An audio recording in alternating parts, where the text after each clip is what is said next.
ইসরায়েলের যেই যুদ্ধ, সেই যুদ্ধটা সাময়িক বিরতি থাকলেও আলটিমেটলি তাদেরকে যুদ্ধ চালায় যেতে হবে। এখানে একটা খবর আসছে মিডল ইস্ট আই যে সিরিয়ার সঙ্গে যুদ্ধে জড়াবে না ইসরায়েল।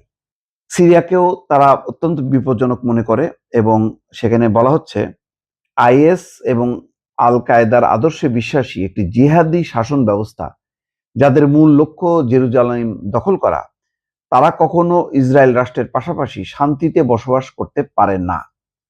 অর্থাৎ ইসরায়েলের পাশে সিরিয়ার অবস্থান, লেবাননের অবস্থান এগুলি থাকতে পারে না, কারণ এখানে ইসরায়েল বিরোধী শক্তির অবস্থান আছে। এই বিপদের পাশাপাশি তারা ইসরায়েল বিরোধী একটা নতুন জোট মনে করছে। পাকিস্তান, তুরস্ক এবং কাতার মিলে যে নতুন জোট গঠন করছে, এই জোট নিয়ে চিকলি হচ্ছেন ইসরায়েলের প্রবাসী বিষয়ক মন্ত্রী আমিচাই চিকলি এতটাই চিন্তিত যে ইরান এবং যুক্তরাষ্ট্রের মধ্যে হওয়া সাম্প্রতিক শান্তি চুক্তির চেয়েও এটি তাকে বেশি উদ্বিগ্ন করে তুলছে। যে ইরান এবং যুক্তরাষ্ট্রের মধ্যে শান্তি চুক্তি হয়েছে, এতে ইরান লাভবান হয়েছে, কিন্তু তার চেয়ে বড় বিপদ সামনে হচ্ছে পাকিস্তান, তুরস্ক এবং কাতার। লিকুদ পার্টির মন্ত্রী বলছেন যে যুক্তরাষ্ট্রের সঙ্গে চুক্তির মাধ্যমে ইরান বড় ধরনের কিছু সাফল্য অর্জন করেছে, তবে তিনি বলেন এর চেয়েও অনেক বেশি উদ্বেগের বিষয় হলো মধ্যপ্রাচ্যে মাথাচাড়া দিয়ে ওঠা নতুন এই অক্ষ বা জোট। এই তুরস্ক, কাতার এবং পাকিস্তানের এই জোটকে বিপজ্জনক মনে করছে। ইসরায়েলের এই মন্ত্রী বলছেন যুক্তরাষ্ট্র এবং ইরানের মধ্যকার আলোচনা এবং সমঝোতায় পাকিস্তান এবং তুরস্ক বড় ধরনের ভূমিকা রেখেছে, এর মধ্য দিয়ে তারা এই নতুন জোটের অংশ হয়ে উঠেছে।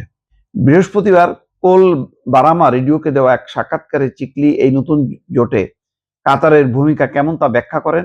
পারস্য উপসাগরীয় এই দেশটিকে তিনি জিহাদিদের জনসংযোগ শাখা হিসেবে আখ্যায়িত করেন। অর্থাৎ এই দেশটা বিভিন্ন যে জিহাদি রাষ্ট্র আছে সেই জিহাদি রাষ্ট্রের মধ্যে তারা জনসংযোগ রক্ষা করে।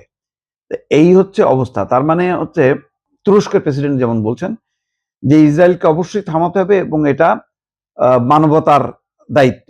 বলছেন যে আমরা আমার চোখের সামনে একটি নতুন অক্ষ জোটের উত্থান প্রত্যক্ষ করছি। তুরস্ক, কাতার এবং পাকিস্তানের দিকে ইঙ্গিত করে তিনি কথিত জোটকে একটি উগ্র সুন্নি অক্ষ জোট, যা আগে দেখা যে কোনো জোটের চেয়ে বিপজ্জনক বলে তিনি মনে করছেন। অর্থাৎ এই জোটটাকে অত্যন্ত বিপজ্জনক জোট মনে করছে।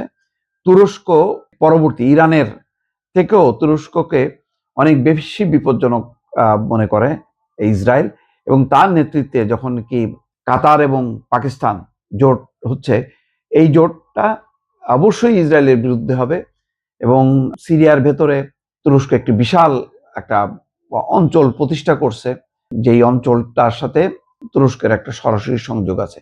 সব মিলায় ইসরায়েল এখন পর্যন্ত যে অবস্থা, তাতে তার ফিলিস্তিন তার জন্য বিপজ্জনক, লেবানন তার জন্য বিপজ্জনক, ইয়েমেন তার জন্য বিপজ্জনক, ইরাক তার জন্য বিপজ্জনক, ইরান বিপজ্জনক। তার মধ্যে আবার এই নতুন জোট তুরস্কের নেতৃত্বে কাতার এবং পাকিস্তান মিলে এই জোটটাকে বিপজ্জনক মনে করছে এবং মনে করছে যে পরবর্তীতে এরাই ইসরায়েলের জন্য কাল হয়ে দাঁড়াবে।